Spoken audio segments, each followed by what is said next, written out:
concentré.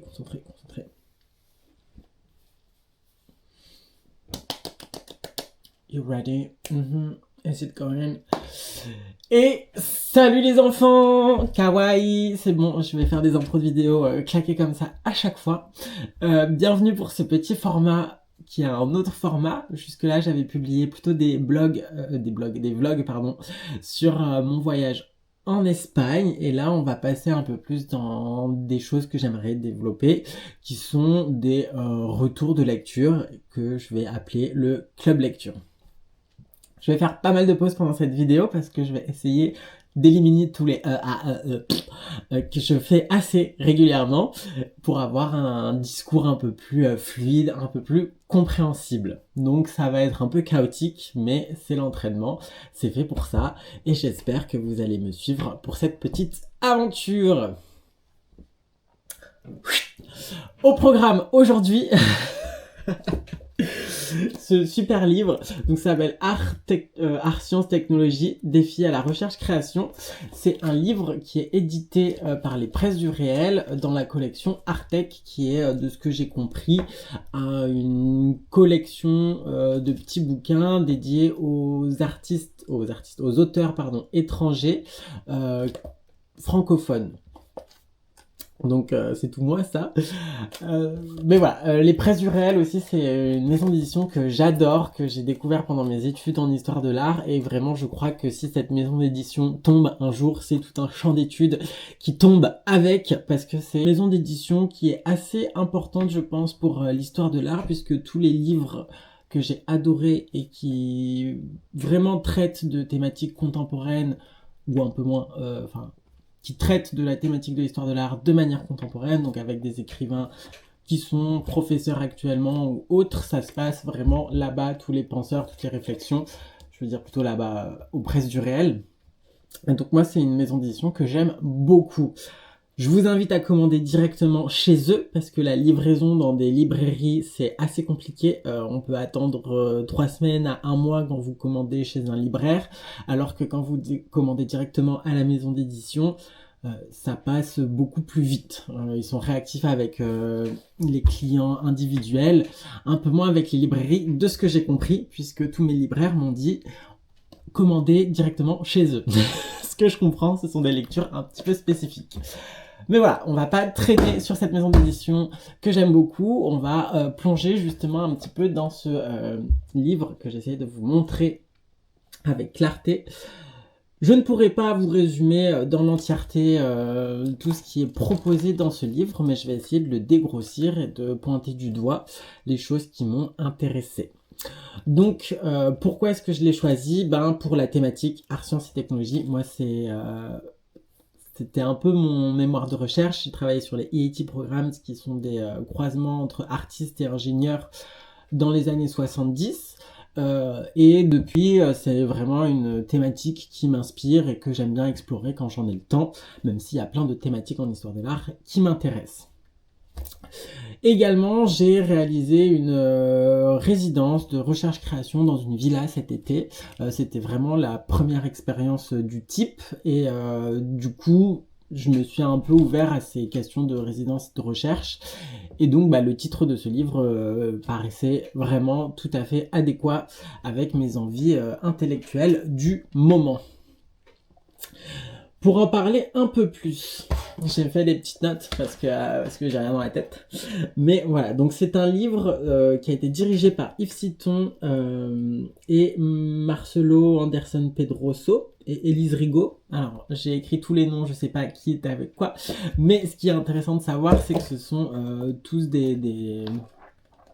à mon avis, des chercheurs, professeurs d'université qui explorent pas mal de thématiques sur les altermodernités ou des choses comme ça. Je lis, vous avez toujours les biographies des gens à l'intérieur. Enchanté. Mais voilà. Mais du coup, c'est en fait un livre qui est une compilation d'articles de Wilhelm Flusser. Donc c'est une figure, un intellectuel qui est né à Prague, qui par la suite a dû fuir l'Europe pour s'installer en Amérique latine car il était juif, et qui a notamment participé au Biennale au Biennale artistique d'art contemporain de Sao Paulo. Donc c'est plutôt un penseur qui a l'air en tout cas de se considérer un petit peu à la marge de l'académie, et qui a pas mal réfléchi justement dans son temps à l'intégration des nouvelles technologies dans la pratique artistique. Ce qui est très intéressant dans ce livre, voilà, c'est que c'est une compilation d'articles qui a été faite justement par ses directeurs de recherche, et qui résume d'une certaine façon un peu la pensée de Wilhelm Flusser. Wilhelm Flusser, il est polyglotte, j'ai envie de dire, je sais pas combien de langues il parle, mais il a écrit dans plusieurs langues, et du coup là ce sont pas des traductions du coup de ces textes qu'il a pu produire dans d'autres langues, c'est vraiment une adaptation de sa pensée à la langue française dans un premier temps, donc à la pensée française et dans un contexte francophone, ce qui est hyper intéressant comme exercice, puisque du coup lui a écrit plusieurs articles dans des langues différentes, et j'imagine que sa pensée du coup est un peu comme ça disséminée à travers ses écrits, ses articles dans différentes langues. Donc eux, ils ont fait le choix, je crois, si j'ai bien compris, de ne pas faire de traduction, mais du coup de collecter tous les articles qui étaient écrits en français. Et en plus de faire cette collecte, ce choix, vous avez vraiment déjà une très très belle introduction au début du livre. Et surtout, à la fin, vous avez toujours un petit résumé des articles qui vous ont été proposés. Pourquoi c'est important ? Parce que Wilhelm Flusser, il pense des choses, ma foi, assez complexes, et vu que c'est une compilation d'articles, vous n'avez pas de condensé de sa pensée. C'est-à-dire que vous avez des concepts qu'il explique dans certains articles qui vont revenir dans d'autres, mais vu que c'est pas un livre édité, s'il n'y avait pas cette compilation d'articles, ça aurait été très dur peut-être de comprendre ou de voir à quelle idée il fait référence, ou ce qu'il a en tête quand il écrit les choses qu'il écrit. Donc là, il y a vraiment eu, à mon avis, un travail de recomposition. C'est un peu un cadavre exquis de la pensée de Wilhelm Flusser, où ils vous ont associé les textes. Je sais pas, je vous montre, mais vous voyez pas. Ils ont associé en fait les articles de Wilhelm Flusser en fonction des thématiques qu'il a explorées. Et ça, c'est vraiment très utile, parce que pour quelqu'un comme moi qui a fait de la recherche mais sans être extrêmement talentueux dedans, c'est hyper utile. Enfin, c'est vraiment très utile, et le regroupement est assez pertinent. Voilà, donc on peut peut-être dive un petit peu dessus. Alors moi, ce que j'ai adoré dans ce livre, c'est déjà la première partie qui s'appelle Cadrage pour la recherche-création. Et donc dans cette partie-là, lui, Wilhelm Flusser, il dresse un petit peu un profil idéal de ce que doit être l'école, et comment est-ce que l'école... quand je parle d'école, c'est université. Lui, il en parle aussi en termes de la philosophie grecque, en faisant référence à Aristote, il me semble. Mais voilà. Mais quand j'utilise le mot école dans ce contexte-là, c'est vraiment l'université. Comment est-ce que l'éducation, d'un point de vue universitaire, doit jouer un rôle dans la société. Et donc du coup, déjà, il place un petit peu, en tant qu'auteur scientifique, il se positionne déjà. Il met clairement quels sont les enjeux pour lui de cette question de la réflexion de la recherche, qu'est la recherche, ce à quoi elle doit mener. Et en plus de ça, il est très conscient de qui il est et de comment il réfléchit. Donc vous avez tout un petit...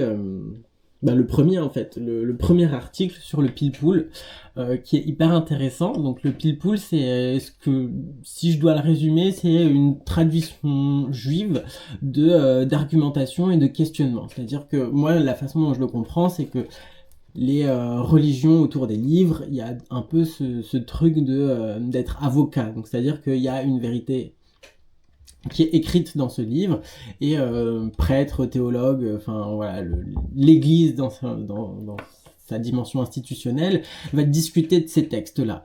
Et donc du coup, c'est là où on commence à avoir les premières traditions écrites, les premières façons de réfléchir, avant que l'université telle qu'on la connaît aujourd'hui soit construite, elle vient justement de là, elle vient de cette réflexion, de cette écriture autour du texte qui faisait office de science à l'époque, entre guillemets, c'est-à-dire la Bible, le Talmud ou le Coran. Donc il y a vraiment, lui, il fait ce lien en tout cas entre la façon dont culturellement, parce qu'il est juif, il a été éduqué à la réflexion critique autour des textes religieux, et comment cette éducation critique vis-à-vis des textes religieux est déplacée aussi dans un contexte universitaire sur des textes scientifiques ou autres.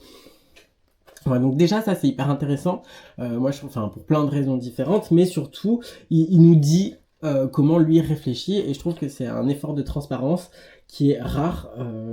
Voilà. J'ai pas donné les dates de ce monsieur, mais Wilhelm Flusser, il est né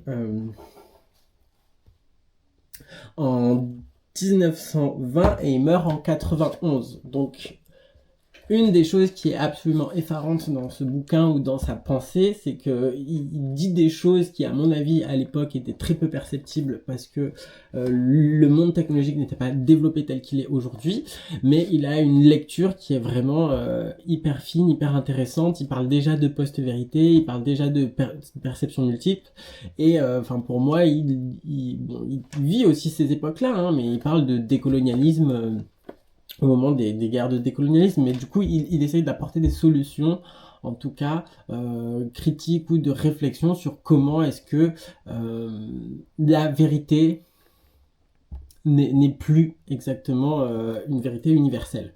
Donc il pose cette question de l'universalité, il la décrit aussi, et tout ça c'est extrêmement enrichissant. Je vous invite toujours à lire ce livre pour voir de vous-même, parce que je pourrais vous en parler pendant des heures sans pour autant que vous me croyiez. Donc des fois lire, en fait, c'est la seule façon d'être convaincu, même si on vous demande pas d'être convaincu d'une lecture, puisqu'il faut être critique.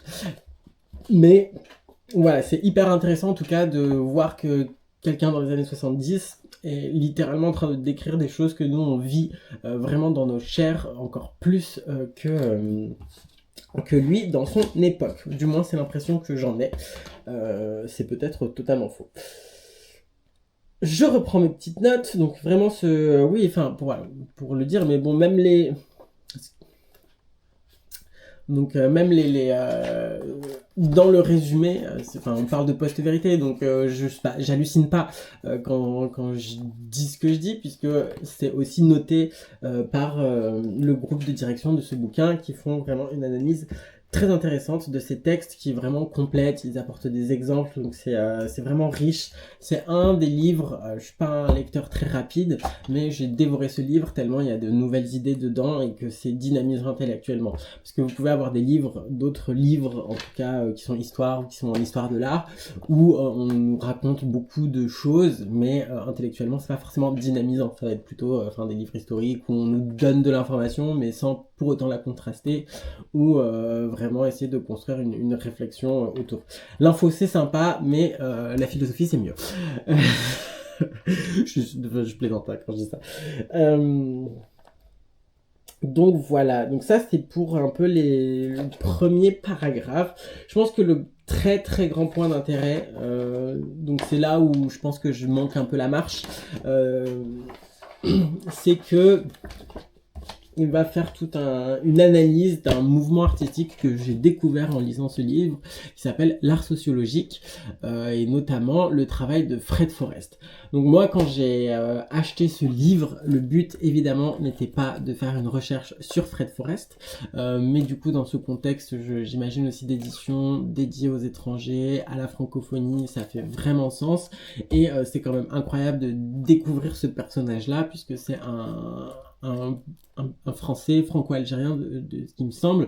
Donc il y a beaucoup d'archives aussi au centre Pompidou, et de manière générale, que ce soit dans la bouffe, dans la consommation capitaliste ou autre, consommer local c'est toujours intéressant.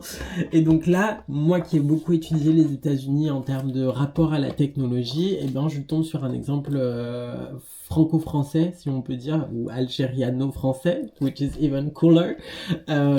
Mais voilà, et du coup ça a vraiment fait découvrir ce truc. Je vais essayer, parce que je suis sur Streamlab sur mon ordi, que j'essaye de prendre en main pour faire des transitions de qualité, et hop, Bam! Bam! So cool! Donc ça, c'est la petite page Wikipédia de Willem Flusser, mais je voulais surtout vous montrer les archives de Fred Forrest. Du coup, bon, ma caméra est là, mon écran est là, donc on va regarder comme ça, mais du coup, voilà, donc c'est vraiment, vous avez l'art sociologique de Fred Forrest, et donc vous avez tout un passage, enfin tout un chapitre qui est dédié justement aux critiques et au travail de Willem Flusser en rapport avec le travail de notre jeune ami. Voilà, qui est ce petit bonhomme-là, je vous le montre sur l'écran, et c'est hyper intéressant. C'est hyper intéressant, pourquoi? Alors moi, de facto, quand on me parle de technologie, j'ai grandi au XXIe siècle, je m'attends à trouver de l'intelligence artificielle. Sauf que ce monsieur-là, Willem Flusser, lui, il a grandi entre 1920 et 1970. Alors dites-vous bien que la technologie, pour lui, ça n'a pas du tout le même, la même connotation en tout cas. Et pour lui, un téléphone ou Internet ou des choses comme ça, c'est déjà une technologie de dingue. Enfin, et je pense que moi, c'est comme ça que je me le représente en tout cas. On passe d'un monde où pour communiquer avec des gens, il faut envoyer des lettres par la poste, ça prend plusieurs jours, etc., etc. Et dans le post-seconde guerre mondiale, vous avez un téléphone où vous avez une réaction immédiate avec quelqu'un qui peut être à des kilomètres, des kilomètres et des kilomètres. Et juste ça, en termes de communication et de transformation de l'expérience réelle, c'est incroyable. Je pense qu'il faut pas du tout sous-estimer ce changement. Nous, on est nés, on a l'habitude de textoter en permanence, d'envoyer des messages, des mails, des trucs et d'avoir une réponse dans la minute, ce qui évidemment accélère la production de manière générale. Donc c'est extrêmement bénéfique au capitalisme d'avoir une communication directe, mais même en termes de conception de rapport au temps et de rapport au monde, ça change énormément de choses. Et donc, Fred Forrest, il explore un petit peu le potentiel. Alors, je vais essayer de trouver peut-être des petits trucs. Des archives, enfin voilà, sur les archives vous trouvez quand même pas mal de choses, mais il y a pas mal de choses notamment sur la communication. Et ce qui est intéressant dans son travail, c'est vraiment tous ces questionnements là et ces explorations.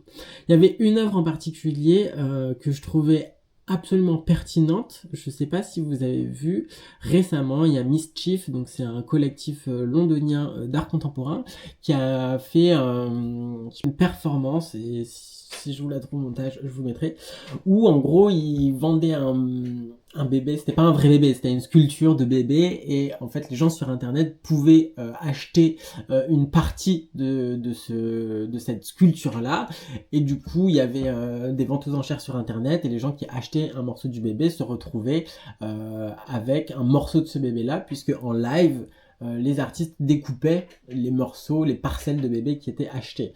Et ça a fait beaucoup de bruit puisque ça a été en écho avec évidemment la situation en bord méditerranéen, plus connu sous le nom de et de mais voilà, puisqu'il faut pas trop en parler et que moi je suis nouveau dans le truc, je vais pas m'étaler là-dessus, mais du coup il y avait un écho quand même sur justement cette division des terres qui mettait en péril des vies humaines, et justement cette achat à distance de terres qui mettait en péril cette sculpture de bébé. En plus de ça, vous serez très heureux de savoir que le nom de cette œuvre c'est le bébé du roi Salomon, qui est un passage quand même assez connu dans la Bible où deux mères se partagent un enfant, et le roi Salomon dit pour départager, parce qu'on sait pas vraiment qui est la mère puisque les deux se disent mère de l'enfant, et du coup le roi Salomon dit, un roi juif, et ben on va couper le bébé en deux, et comme ça vous aurez chacune une moitié de l'enfant. Et du coup l'une des deux mères dit il n'y a pas de problème, pendant que la seconde elle crie et tout de suite dit non, ne coupez pas mon enfant en deux, donnez-le lui. Et du coup le roi Salomon lui sait qui est la vraie mère, puisque la vraie mère n'accepterait jamais de couper son enfant en deux juste pour en avoir une partie, alors que l'impostrice, elle, découperait en plein de petits carrés son enfant pour le posséder. Voilà, donc c'était ça l'histoire King Solomon avec Mischief, mais si je vous en parle, c'est surtout parce que Fred Forrest a fait un peu son petit King Salomon, et déjà, alors je sais plus à quelle époque, donc voilà, en 2002, il avait déjà proposé justement un peu un concept similaire où il avait créé une version de lui sur internet qui pouvait être découpée et achetée par des collectionneurs. Et donc on retombe un peu sur le même questionnement en tout cas de la propriété virtuelle, de la propriété, etc. Mise en paradoxe de la communication, de pouvoir acheter en live et de faire des achats en direct live via les systèmes de communication. Donc tout ça, je trouvais ça très intéressant. D'autant plus que du coup, ça nous montre clairement que Fred Forrest est aussi un peu un des premiers artistes à vraiment avoir questionné les systèmes de communication, d'avoir questionné un peu tout cet univers informatique, cybernétique, télématique, plein de mots qui font hic. Mais voilà, il avait vraiment, c'est un artiste qui a vraiment travaillé ces questions-là et qui a développé des méthodologies, comme on peut le voir, qui sont reprises encore aujourd'hui par des groupes artistiques un peu plus importants, tels que Mischief, et qui sont vraiment dans le cœur de notre histoire. Faut savoir que vraiment, l'œuvre de Mischief est arrivée à un moment de l'histoire, en plein milieu de ce renouvellement des problématiques entre nos amis en bordure de Méditerranée, et que il y avait aussi, notamment aux États-Unis et en France, pas mal de lieux qui prévendaient en fait les terres palestiniennes pour faire des projets immobiliers. Donc on est vraiment dans cet écho-là. L'œuvre de Mischief, en tout cas, arrive vraiment à point nommé, comme on dit. Mais Fred Forrest les avait un petit peu devancés, en tout cas sur le concept. Voilà, je voulais terminer avec ça parce que ça me paraissait, parce que je vous parle de Mischief et je vous parle de tout et j'avais pas fini en fait le propos que je voulais donner en citant ces deux exemples. Donc je vous montrerai celle de Fred Forrest et celle de Mischief. Comme ça, vous avez les infos. À vous de vous faire votre opinion. À vous d'aller questionner et lire aussi le travail de ces artistes pour vous faire une opinion spécifique. En attendant, la vidéo va se couper ici. Vous aurez la seconde moitié du livre, si on peut dire ça comme ça, dans une seconde partie, histoire que ce soit un peu plus digeste sur les formats et sur les temps de upload aussi, parce que si je fais trop long, ça bouffe beaucoup trop ma conso. Voilà, bon, des bisous, à bientôt pour d'autres aventures avec les enfants francophones.